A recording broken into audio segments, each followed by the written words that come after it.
नमस्कार दोस्तों, स्वागत है आपका हमारे चैनल भक्ति ज्ञान में। दोस्तों, भाद्रपद मास की शुक्ल पक्ष की तृतीया को हरतालिका तीज का त्योहार मनाया जाता है।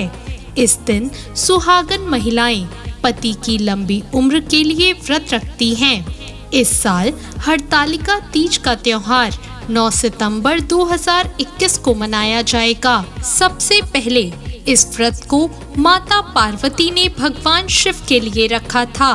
तो सुनते हैं हरतालिका तीज की व्रत कथा। दोस्तों, हरियाली तीज व्रत कथा के अनुसार शिव जी ने माता पार्वती को इस व्रत के बारे में विस्तार पूर्वक समझाया था।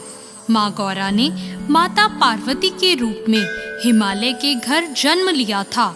बचपन से ही माता पार्वती भगवान शिव को वर के रूप में पाना चाहती थी और उसके लिए उन्होंने कठोर तप किया। 12 सालों तक निराहार रहकर उन्होंने कठोर तप किया। ये सब देखकर उनके पिता बहुत दुखी थे।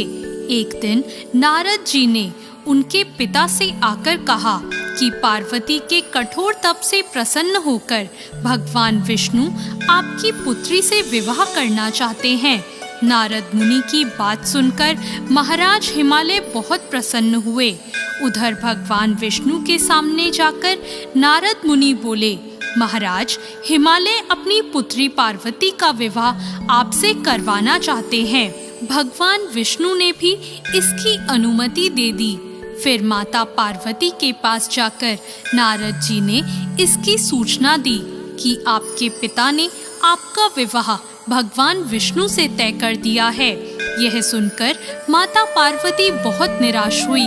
उन्होंने अपनी सखी को बताया कि वो भगवान शिव को पाने के लिए ये व्रत कर रही हैं। माता पार्वती की इच्छा अनुसार उनके पिता महाराज हिमालय की नजरों से बचाकर उनकी सखियां माता पार्वती को घने सुनसान जंगल में स्थित एक गुफा में छोड़ आई।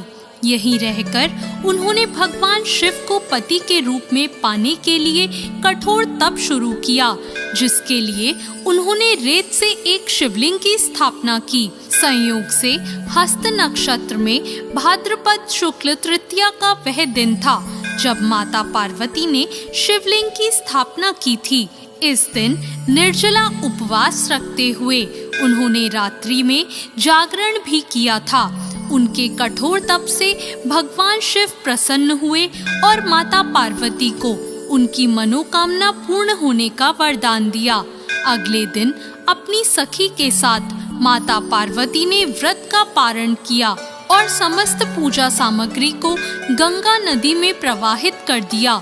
उधर माता पार्वती के पिता भगवान विष्णु को अपनी बेटी से विवाह करने का वचन दिए जाने के बाद पुत्री के घर छोड़ देने से व्याकुल थे।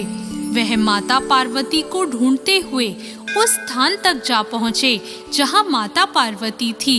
इसके बाद माता पार्वती ने उन्हें अपना घर छोड़ देने का कारण बताया और भगवान शिव से विवाह करने का अपना संकल्प और भगवान शिव द्वारा मिले वरदान के बारे में भी बताया। इसके बाद माता पार्वती के पिता हिमालय ने भगवान विष्णु से माफी मांगी और वे भगवान शिव के साथ माता पार्वती के विवाह के लिए राजी हो गए।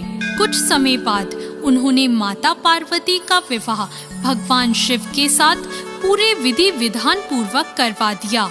मान्यता है कि इस दिन जो महिलाएं विधि विधान पूर्वक और पूर्ण निष्ठा से इस व्रत को करती हैं, वे मन चाहे वर को प्राप्त करती हैं। साथ ही यह पर्व दाम्पत्य जीवन में खुशी बरकरार रखने के उद्देश्य से भी मनाया जाता है।